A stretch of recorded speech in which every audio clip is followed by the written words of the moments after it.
Happy day students. In this video, we are going to start off with a new lesson, Night Witches, written by Megan Garber.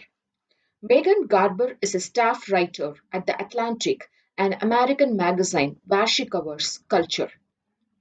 Let's get into the video. In this lesson, we are going to discuss the role of aircraft during World War II, and we are going to relate the courage and intelligence of women pilots during the war.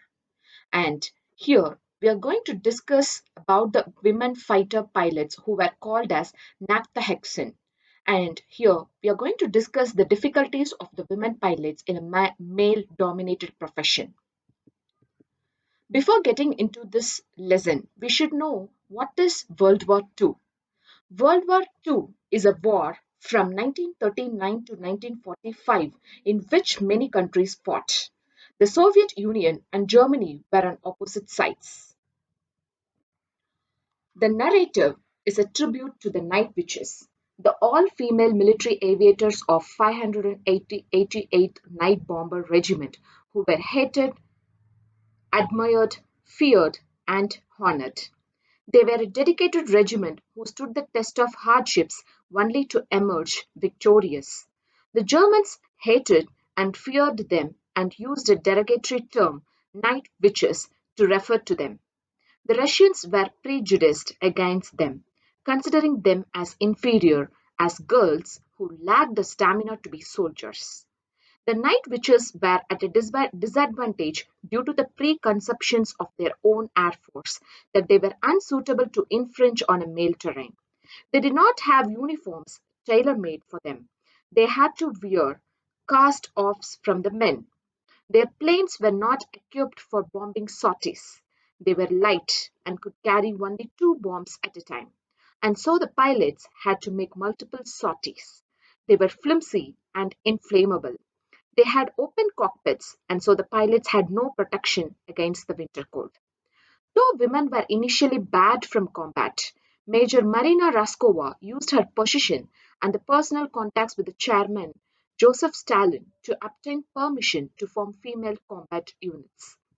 The regiment formed by Major Marina Raskova and led by Major Evdokia Bersanskaya comprised primarily female volunteers in their late teens and early 20s. An attack technique of the night bombers involved idling the engine near the target and gliding to the bomb release point with only wind noise left to reveal presence. German soldiers likened the sound to broomsticks and named the pilots night witches. Due to the weight of the bombs and the low altitude of flight, the pilots did not carry parachutes until 1944. The regiment flew harassment and precision bombing missions against the German military from 1942 until the end of the war. At its largest, it had 42-person crews.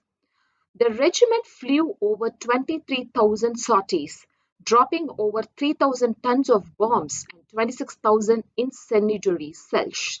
It was the most highly decorated female unit in the Soviet Air Force, with many pilots having flown over 800 missions by the end of the war, and 23 having been awarded the Hero of the Soviet Union title.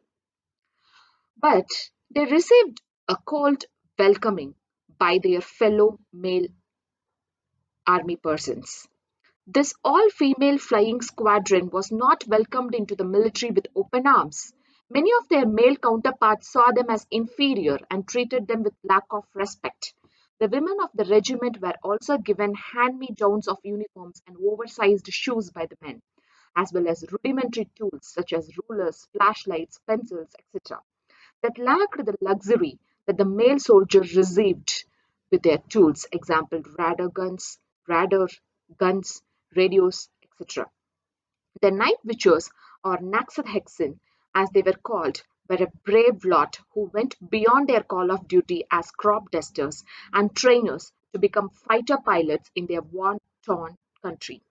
These young fighter pilots, who were barely between 17 to 26, were as good as any male fighter pilot in active combat. They used their flimsy planes to their advantage, gliding low to drop bombs. They used their pencils as lipsticks to assert their femininity, but they did not focus on being attractive. They were preoccupied with the responsibility as fighter pilots. I would like to end this video with a beautiful quote. Before I became a fighter pilot, everyone said that women didn't have the physical strength. Well, I had just completed the Hawaii Ironman triathlon, said by Martha McSally. With this note, I would like to conclude this video. I hope this will be really helpful to you all. Have a good